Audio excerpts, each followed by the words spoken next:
We are jumping right in today to tackle one of the absolute biggest performance bottlenecks in Python, input/output operations. I mean, if you've ever had to sit there watching a script just crawl at a snail's pace while it fetches web pages or pings a database, yeah, you know exactly the pain I'm talking about. So today, we're going to show you how to stop waiting and start executing at rocket speed using Asynchronous. We're talking about completely transforming how you write code, turning those sequential traffic jams into highly optimized concurrent highways. Okay, let's get into it. You know, asynchronous programming in Python kind of gets a bad rap sometimes for being overly complex or honestly just intimidating, but it absolutely doesn't have to be. In fact, it's pretty much your master key to unlocking incredible performance. The whole philosophy boils down to 4 simple words: stop waiting, start doing. Because think about it, most programs aren't actually bottlenecked by math or raw processing power. They're bottlenecked by waiting for a database query, waiting for user upload, or waiting on some incredibly slow API response. Whenever your code hits one of these external pauses, Python shouldn't just freeze up. It needs to keep working on something else. So here's our roadmap for the explainer today. We'll start with the core concept of async, then jump into a sync versus async showdown. After that, we'll look at real-world async applications, cover the golden rules and best practices, and finally wrap things up with a 5-second challenge. All right, section 1, the concept of async, what it really means. Before we look at a single line of Python, let's demystify what this actually looks like in practice. Picture a really busy kitchen. If you're a synchronous chef, you put a pot of water on the stove, and you just stand there, literally staring at it until it boils. You're wasting all that precious idle time before you even start making the sauce. But an asynchronous chef, they put the water on the stove, instantly step away to chop garlic, simmer the sauce, and then just check back when the water is ready. Multiple tasks are progressing concurrently. You're not working harder, right? You're just totally eliminating wasted idle time.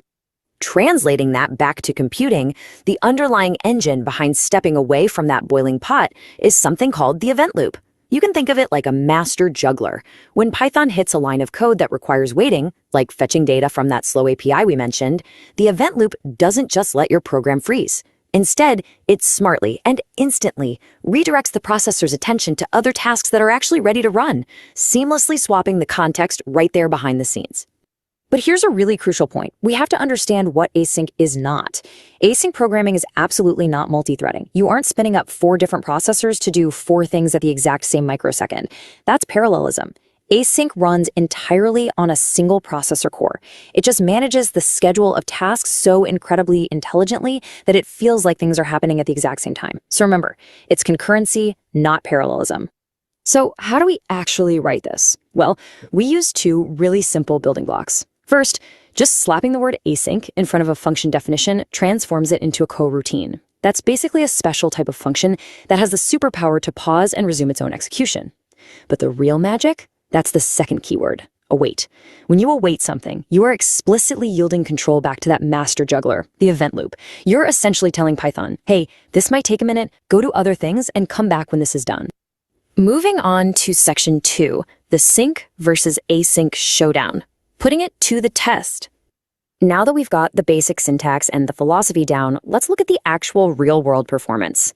In a standard synchronous script, we might have a simple function that simulates a 1-second I/O block, like a slow database query. If we execute this 3 times sequentially, task 1 has to start and fully finish before task 2 can even think about beginning. Every single simulated block forces the entire program to a grinding halt. The result? A painful total execution time of 3 seconds just to get through 3 simple tasks. But check out what happens when we switch to the asynchronous approach. We make the function a coroutine and we swap our blocking sleep for an await. Down in the main function, we use the absolutely incredible asynchronous.gather method. This explicitly tells the event loop to schedule all these coroutines concurrently. So all 3 tasks start at practically the exact same millisecond. While task 1 is waiting, tasks 2 and 3 are initiated immediately. Our total execution time rockets down from 3 seconds to just about 1 second, literally tripling your speed, and get this, without adding a single drop of extra processing power.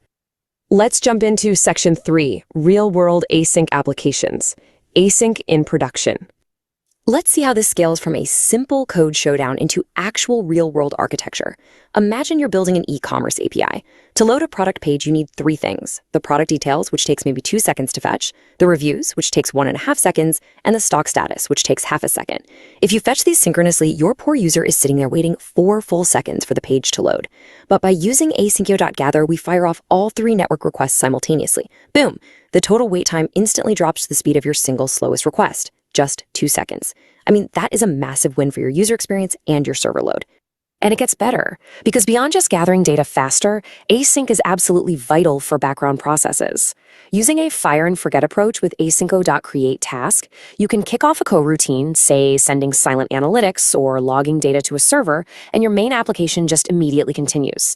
It doesn't wait for that log to finish. It's completely non-blocking, which ensures your primary application loop stays snappy and fully responsive for the end user. All right, Section 4, Rules and Best Practices, Rules of the Road. To keep your applications running at this blistering speed, you can't just sprinkle the word async everywhere and hope for the best, right?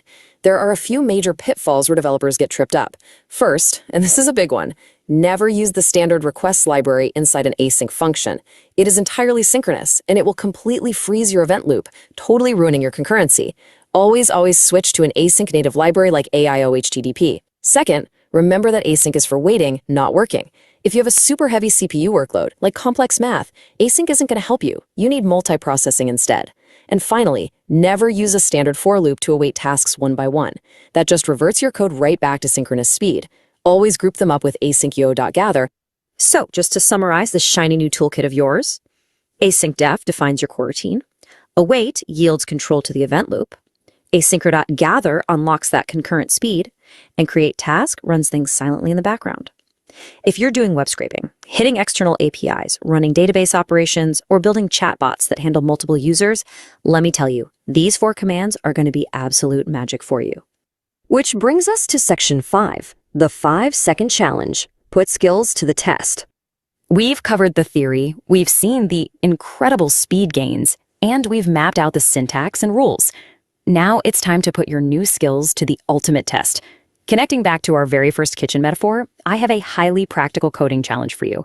Can you write the Python script to make your breakfast concurrently in exactly 5 seconds, instead of a painfully slow sequential 8 seconds? Here is the challenge. I want you to open up your editor and write 2 coroutines: brew tea, taking 3 seconds, and make toast, taking 5 seconds. Import Asynchrio, use asynchrio.sleep for the simulated cooking time, and execute them together with asynchrio.gather.